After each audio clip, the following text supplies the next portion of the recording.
Hey, you all. Welcome back. Y'all already know what it is. You see the title of this video. This is Love and Marriage Huntsville Season 4, Episode 8. We'll also discuss a little bit of Carlos King's nightcap because, baby, when I tell you Mel came on there and God must have told her to go and gossip and spill all of Destiny's financial business, baby. Destiny, if I were you, you would have 24 hours to respond. Ain't no way in hell a former friend would spill my tea like that and I'm not opening up the floodgates. Ain't no way. I mean, just very tacky, but we'll get to it. So we pick up where we left off at the Galentine's Day event. Honey, Destiny and Stormy are going at it. A hot mess. I mean, honestly, this is not the Bad Girls Club. I'm tired of both Destiny and Stormy. Next season, I don't want to see them back. They don't bring anything unique to the table that they need to remain as characters on this show. Stormy is too busy being a pit bull for Mel. Destiny's too busy trying to grovel for Mel's friendship. And baby, after the nightcap, honey, you shouldn't want it anymore. Mel has embarrassed you multiple times within the past month. There's not enough high road for me to take. Let me tell you something. When they go low, I take it to the flow. There is no way in hell I would continue to let Mel dog me out about my finances like that. And see, that's how I know Mel has absolutely been discussing her financial situation with other people. She's a human. You can't tell me Mel kept all that to herself and she getting on TV with a smile, like saying it as if she's rehearsed it, because she probably has. But anyways, both of these women were antagonizing each other. I really don't care. Destiny gets pulled in the back by Kimmy and Tisha, and Stormy, you know, Mel and Tiffany are kind of, you know, checking on her. I thought it was sad when Tiffany told Stormy, like, you know, your son, remember your son. And she was like, yeah, he cute, ain't he? Just as ignorant as can be. Don't even give a damn. Like, Tiffany is trying to tell you, like, y'all got too much to lose. All this fighting and arguing, Destiny, you throwing chairs. Like, this is not what we're here to do.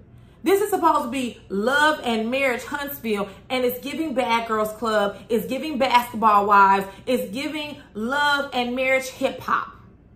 That's what it gives me. It's not giving professional, astute, intelligent black professionals. It's not.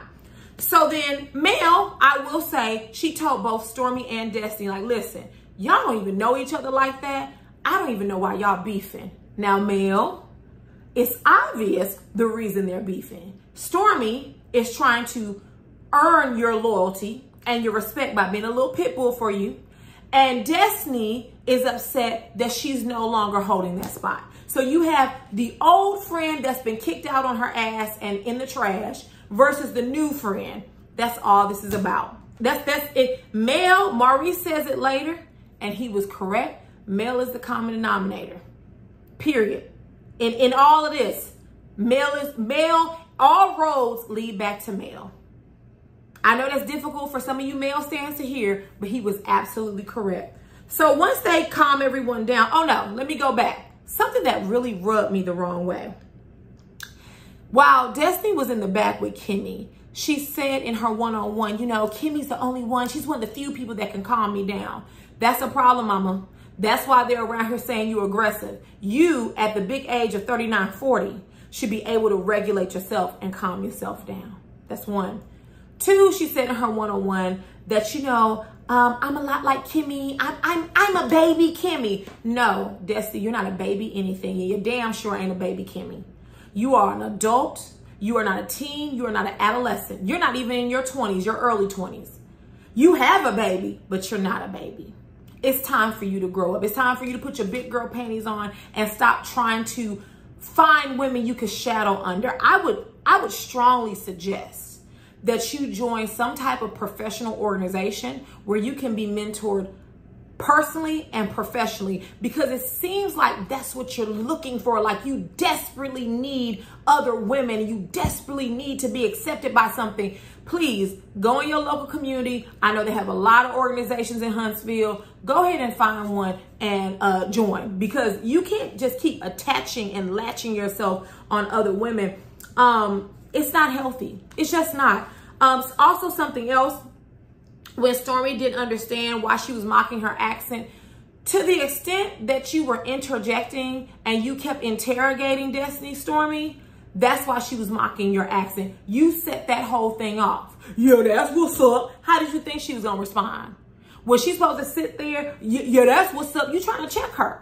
Come on now, we all know what it is. And she wasn't supposed to defend herself. She wasn't supposed to say nothing back to you. No, ma'am.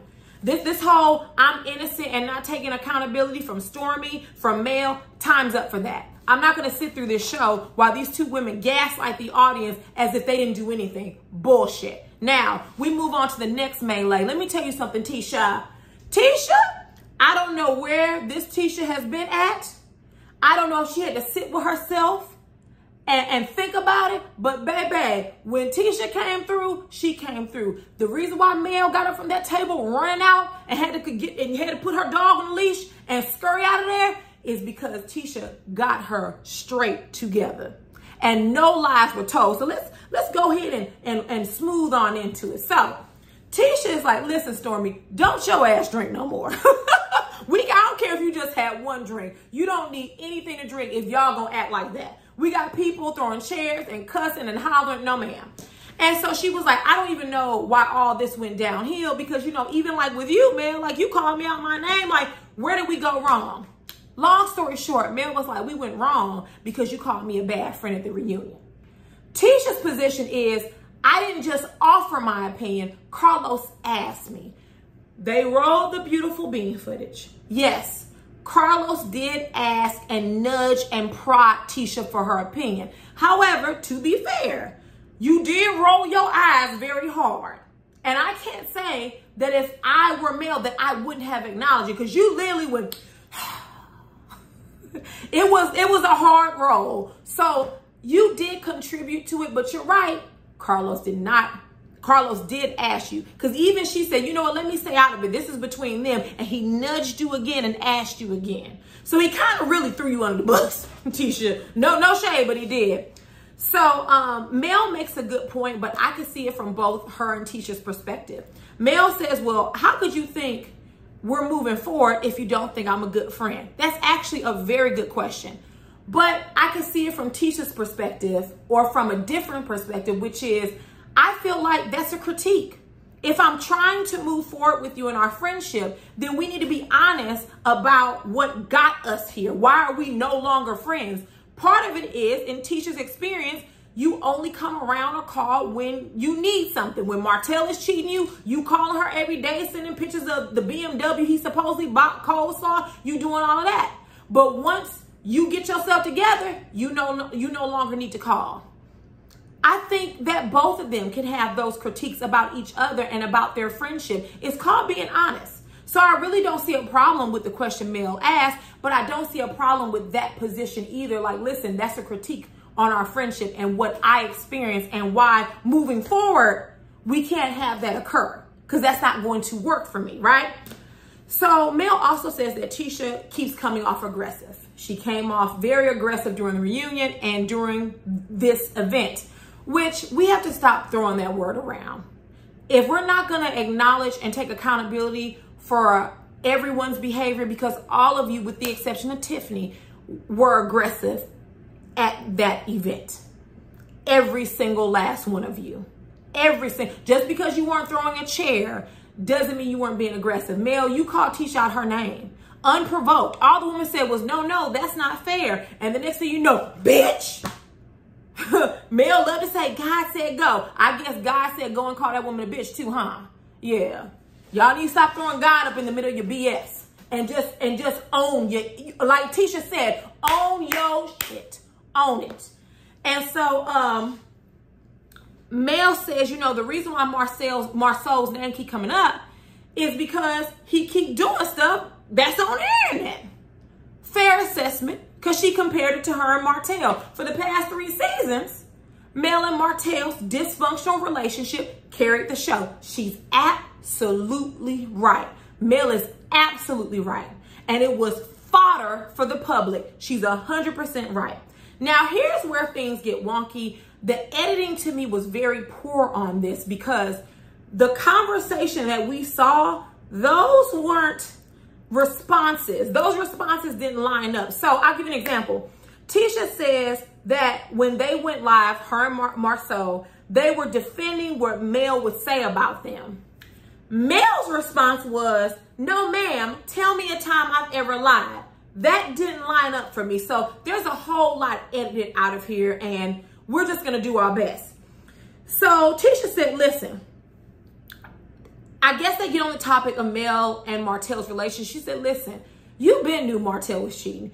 You called all of us on the cast before we even started filming season 1, Hunty, and told us not to talk about the infidelity or infidelities, honey. And you should have saw Mel. Mel picked up her phone and, yeah, baby, you couldn't find them receipts, could you? And Tisha was not lying. When I think about it, when I think about the timeline, Carlos has even said that right after Oprah Winfrey said, yes, give this show the green light, Mel called him, was like, I can't do the show. Martell is cheating. I 100% believe, Tisha, that them hosts called everyone and said, listen, we have to fake it until we make it. We want the world to believe we're a power couple, and that infidelity is going to get in the way. So we're not going to mention it. And Mel keeps saying in regards to that, I don't lie. That's why I said this was edited. We missed some type of conversation, and I'm angry about it because I want to know what Mel was responding to. So Tisha continued. She was like, you know, I been knew that Martell was cheating because you told me. Baby, if Mel could have melted into a puddle, she would have. And because at first Mel was like, oh, you knew? She was like, yeah, you told me. I 100% believe it because I go back to season 1 where Tisha was like, you were sending me pictures of that BMW saying that was Coleslaw's BMW that Martell bought. I have no reason to believe because even Kimmy has acknowledged that Mel and Tisha were close. Closer than her and Mel. I have no reason to believe that Tisha's lying. I absolutely believe it. And so they get into an argument because you know Mel don't like to be called out on her shit. You know she doesn't like accountability, honey. And Tisha says, listen, own your stuff. You knew Martell was cheating for 3 years and then turned around and had a baby by him. Baby! Woo, when I tell you Mel's wig blew back. Here's the thing. Here's the thing. Let's think about this. Even though it was harsh, Tisha was not lying.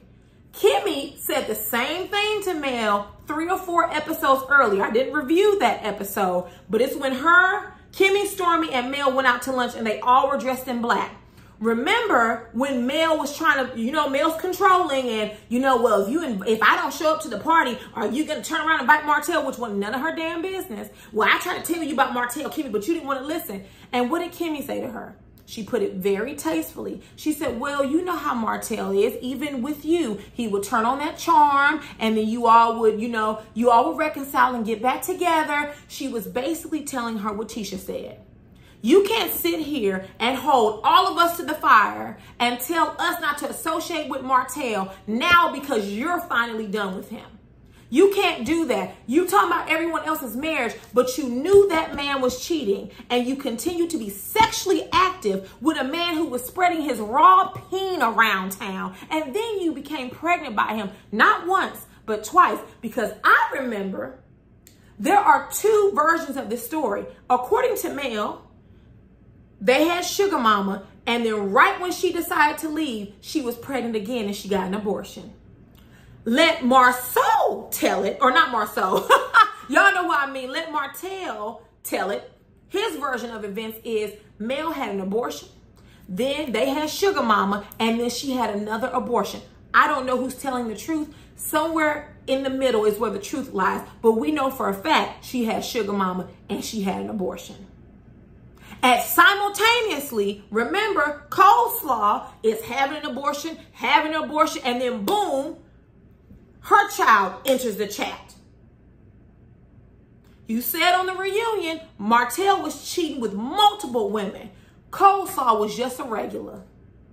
So you been knew he was cheating and you still had a child by him. Let's move away from this conversation. However harsh it may be, it was true. And I could feel some of the male stands saying, but she was his wife. Honey, Martell broke the vows. He broke the vows.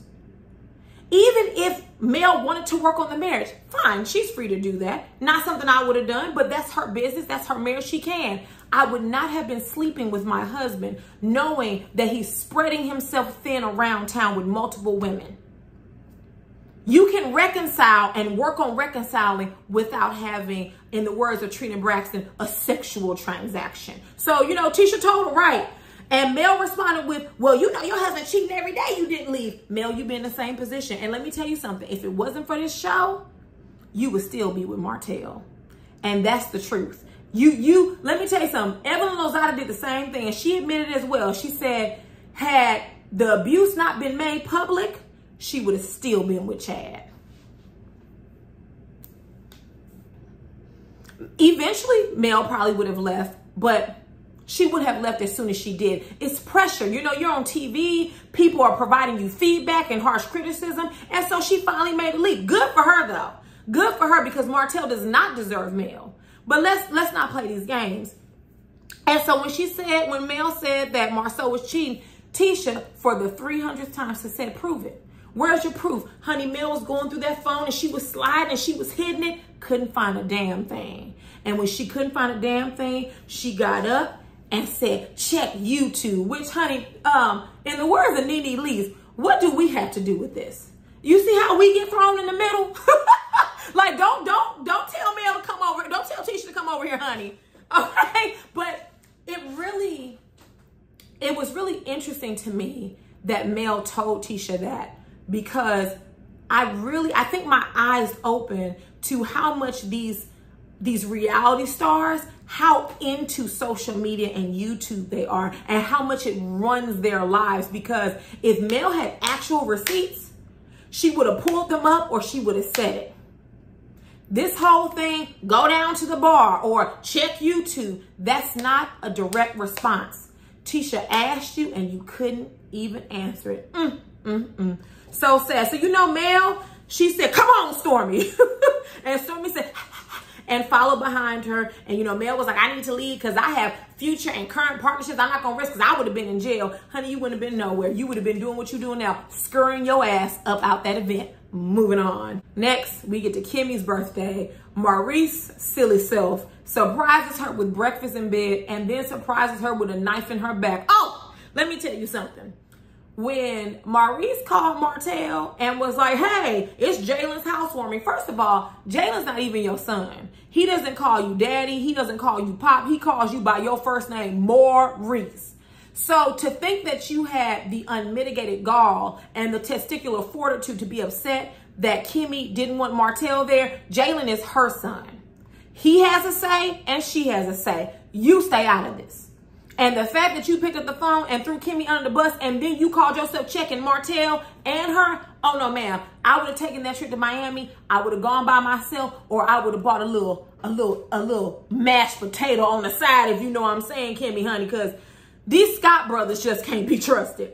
So when he gets Martell on the phone, I was really disgusted how Martell had the unmitigated gall to be puffed up in the chest, and Maurice sitting there letting this man raise his voice at his wife. And Kimmy sitting there just digging in her food, moving it around the plate. No way, I would have thrown that food right in his face. How disrespectful and low down. You don't throw your damn wife under the bus. Whether you like it or not, Jalen's not your son, okay? And Kimmy and Jalen can invite who they want. Ooh, Maurice pissed me off.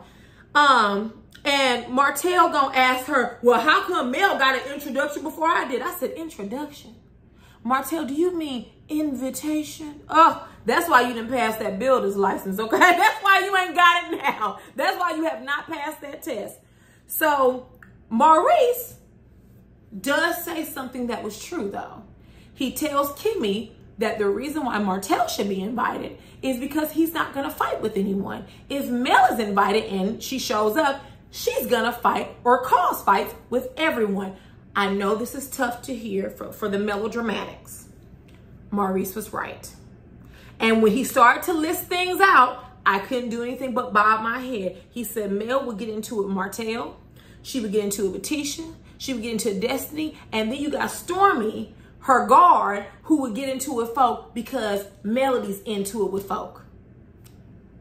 He didn't lie. And I know that Mel on the nightcap didn't like that, but Maurice did not lie. She is absolutely the common denominator. And we're going to get to it when we get to the next scene, which might be coming up. It's not, damn it. But he's absolutely right. And I know that's hard to hear, but yeah. Am I the drama? Is Mel the drama? She's the drama. Moving on. Next, we see Wanda and Marceau really quickly. She is supposed to be shadowing Marceau, but Marceau wants this woman to wash dishes. And baby, I don't blame Wanda. I'm not washing no goddamn dishes. I came here for the moolah. Okay, Wanda says she came here for the coin. I don't want to wash dishes. I'm not cooking. I already know how to do that. I'm not sweeping any floors. Where is the young moolah baby, all right? So as they're talking about that, Wanda not so slyly mentions the picture. Y'all know the picture. Some woman claims that she slept with Martell and all she got is a picture. Let me tell you something right now. I'm going to tell y'all something and hear me good.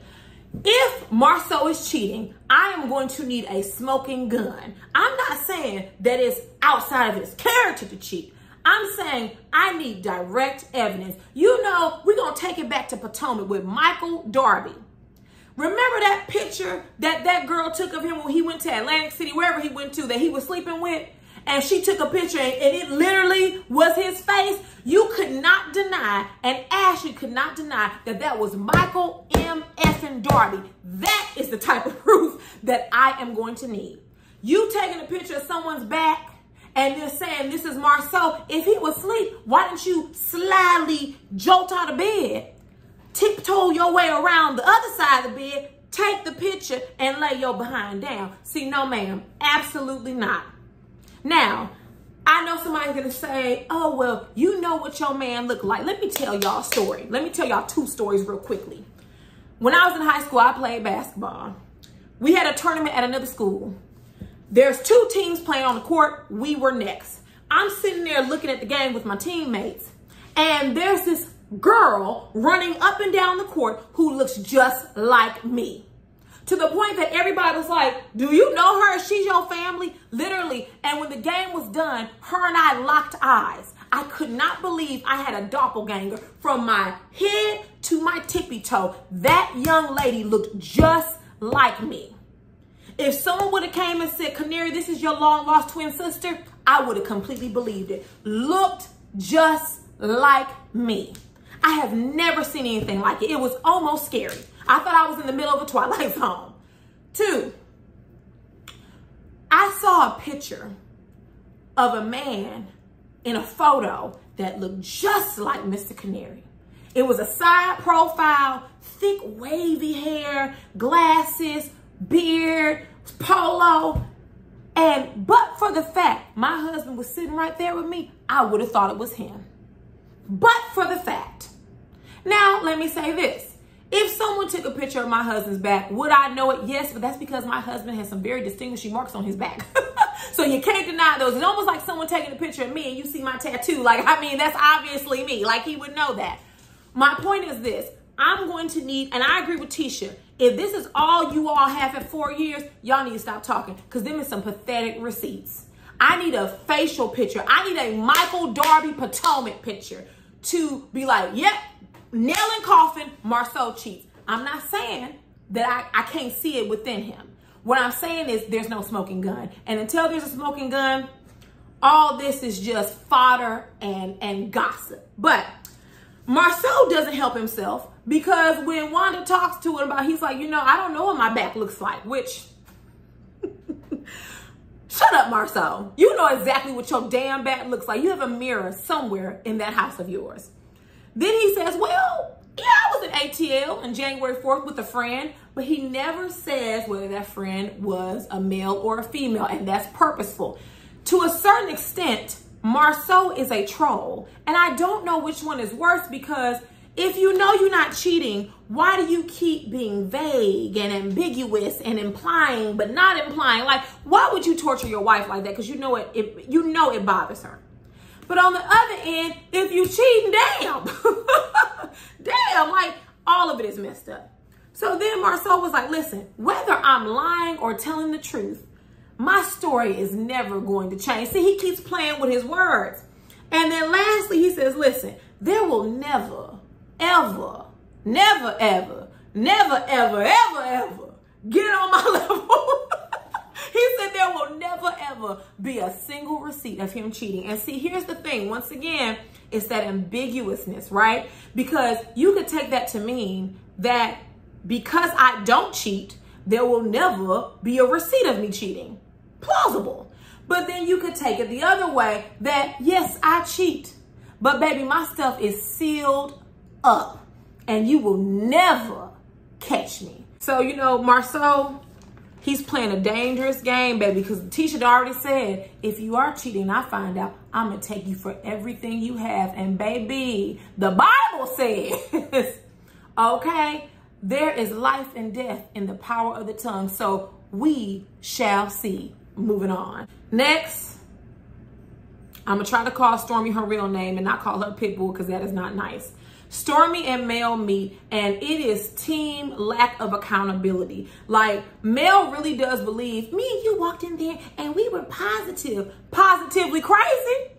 The hell? Did we see the same thing? You all were not positive. If Mel mentions Tisha not speaking to her one more time, why does that bother you? You don't like her. She doesn't have to speak to you. You consider her your opposition, your enemy. I wouldn't want my op or my enemy speaking to me. So she did you a favor, actually, girl. So then Mel says that Tisha has a lot of misplaced anger and needs to look at the root and deal with it. Mel, I hope that you also were giving yourself that discussion, because now's here where we talk about the nightcap. Let me tell you something. A healed person don't move like you. They don't. I got a lot of male stands that get mad. She's on a healing journey. Yeah, a journey implies that you have not completed it. Mel is not a healed woman. She is a very hurt woman. And I feel sorry for that. That's not funny to me. Martell hurt Mel really badly. And that's not funny to me. And that's why I actually do give Mel a lot of grace. Because this stuff that she's on with the get back and she trying to take everybody out, that ain't no good look. And a healed person does not move this way. It's like she completely lacks accountability for her own behavior. She was on the nightcap and said that she has lent Destiny anywhere between $5,000 to $6,000. Says she went over the woman's house and she had a utility shut off notice on her door.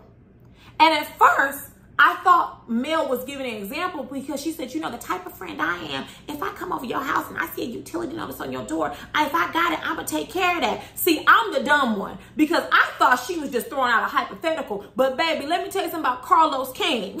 One thing he's going to do is follow up. And he said, wait, so are you implying, wait a minute, are you implying that Destiny had a utility notice for it to be shut off on her door? And she was like, yeah. I was like, bruh. And so then Carlos kept going, well, how much money would you say that you've loaned Destiny?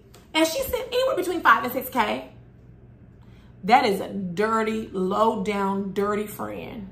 And Stormy, Tiffany, and whoever else we don't know, you better watch out, because when Mad Day comes and Melody wants to really gut punch you, she's going to go to the gutter.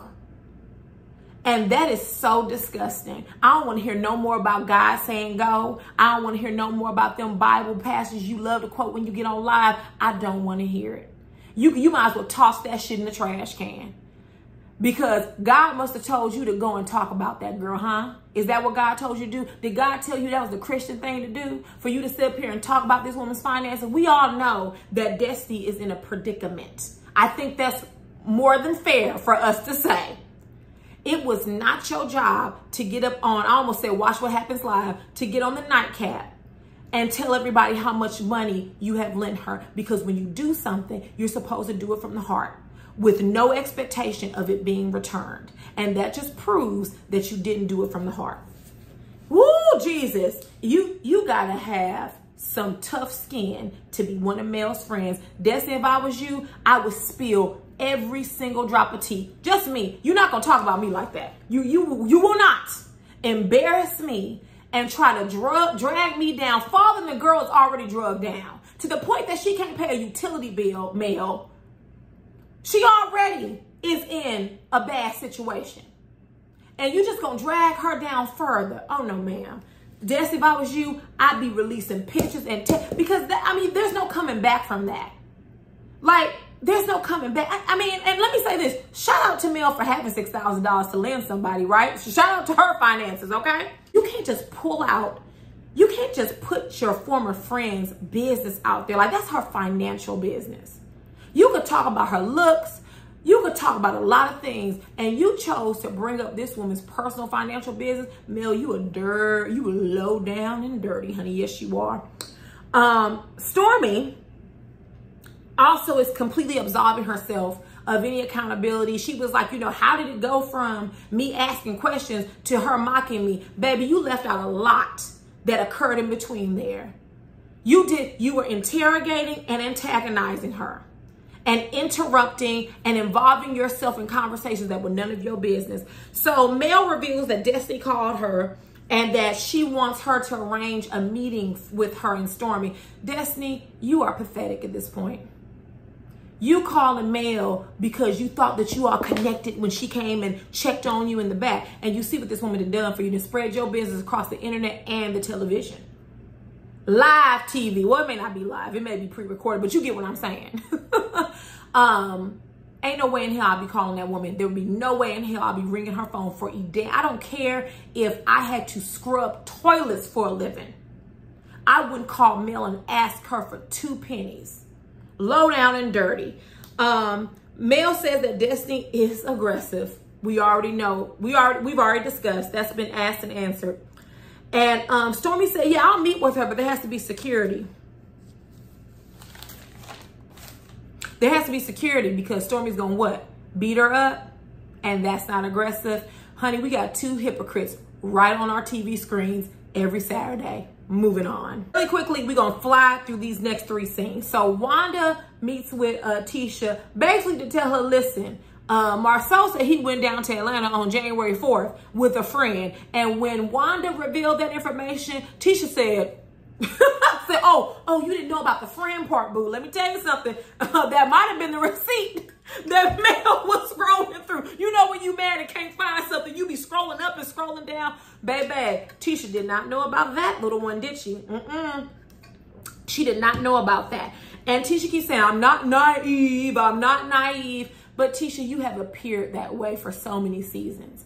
And I just wish you would come out and say, listen, y'all, Marceau cheats on me all the time, but I'm in a business arrangement with this man, and I'm not leaving until the business arrangement is complete. I just wish she would say that at this point or something, because at some point, and I agree with Tisha, come with a receipt that's better than somebody's back and bald head. There are a lot of men that got a wide back and a big old bald head, and half of them are the Scott brothers, okay? So come with something a little bit more than that. I agree with Tisha. But also, Tisha, you can't keep saying, oh, it's not true. It's not true. And then you have Melody saying that she doesn't lie. So, honey, where there's smoke, there's fire. Moving on. Next, we see Tiffany, Big Titty Lou, and Martell meet up. Really quickly, we're not going to stay long here. Let me tell you something. Tiffany, listen to me. Come close to the camera. When Mel sees this episode in its entirety and she sees you spilling tea to Martell, baby, you ain't got to worry about Mel. You do not have to worry about Mel. She gonna go right back to the nightcap with Carlos King and spill a little of yo tea. Mel is on a rampage, baby. She has a bazooka and she's blowing everyone out. And you're gonna be next on that list. I would suggest you come to the reunion groveling, because you know how Mel is. You know you pissed her off once and she's done with you, honey. No notice, no communication. She is not moving into 2023 with you, Tiffany. So let's just go ahead and get that out the way. So Martell mentions that Mariah was disappointed that she missed the book signing. And that's when Tiffany tells him, like, oh, you know, Mel said she had a funeral to go to because there was a death in her family. Honey, Tiffany, I know you sat there and downloaded Mel about what Martell said to you, but Mel does not like it done the other way. You just told her business to Martell, and she is going to be pissed when she sees this.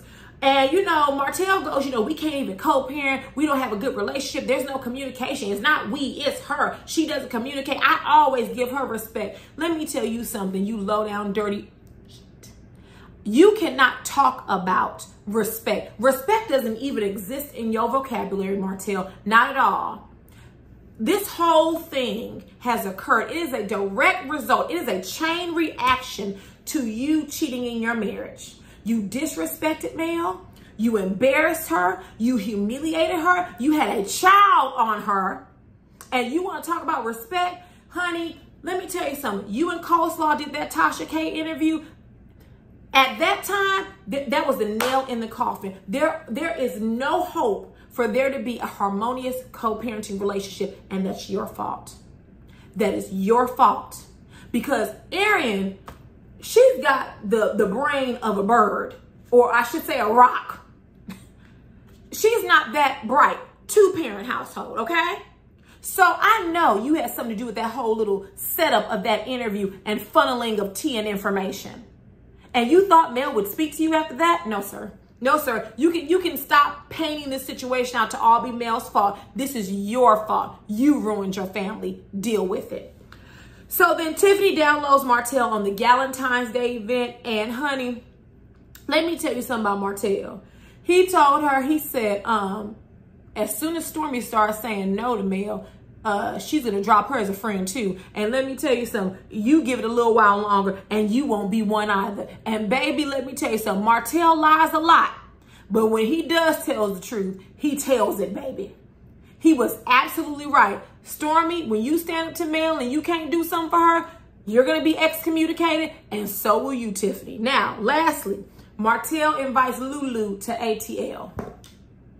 Now, I'm going to tell you what was weird about this scene for me. It wasn't Martell. It was Lulu and Tiffany. I don't know if you all paid attention to that scene or that little exchange they had at the end of the scene where they were talking about who runs the household, and Tiffany looks at Lou and go, who's going to hold down the household while you go? And he was like, I always hold down the household. And she said, bitch, I am the household. And I said, you say what? He said, what? Say what? You called your husband a bitch. Oh, no, ma'am. Girl, what the hell is going on in the Whitlow household? Moving on. Last but not least, we see Tisha pull up on Marceau. I think he's at Black. And you all, let me know. Because Marceau was wearing that same gray t-shirt with his tig-old bitties sitting out and that same mustard hat. So was that filmed the same day that he met with Maurice? And is this in sequence or is it not? I need to know, because lightweight, I think that Tisha and Marceau's storyline is made up. Like, I'm not saying Marceau is not capable of cheating, please believe me. But even when he was talking with Wanda, they both were on the verge of busting out laughing. So part of me thinks this whole shenanigans is just made up. And this outfit being the same as when he met with Maurice, it's kind of the icing on the cake for me, but we'll see. So she calls him like, listen, you need to come outside. I want to talk to you. He comes outside and has the audacity to go to the driver's side window. And she said, oh, no, you need to sit down. And he was like, oh, it's one of those conversations? Oh, yeah, it's one of those conversations. So, and with that, you all, get down in the comments. Let's discuss. Tell me your thoughts about episode 8. Oh, what else did I want to say about the nightcap really quickly? So, one other thing. I know that Mel said that Tisha's father stayed DMing her. I understand what she's implying. Let me tell you something. Tisha and Destiny, you better come to this reunion on fire. Baby, I would come with some sneakers and some jeans and be ready to light that stage up with Mel. Ain't no way in hell you gonna call me broke. Ain't no way in hell you're going to insinuate that my dad is flirting with you through DM. Baby, it's time. Y'all better come with guns blazing, figuratively, not literally, but you better come ready. Because Mel could not think of anything all season to say to y'all. She had to run out that Galentine's Day event, and she got herself down to the nightcap and decided she was gonna throw y'all business out there. She said she gonna keep doing it. Baby, y'all better than me. I would put a stop to it immediately. Do you hear me? So, that's just my opinion. Let me know what y'all thought about the nightcap. I thought it was pretty cool. It was pretty cool. I liked it. And let me know what you all thought about episode 8. And if there's nothing else, I am moving on to Atlanta. And I will see you all later. Mwah. Bye.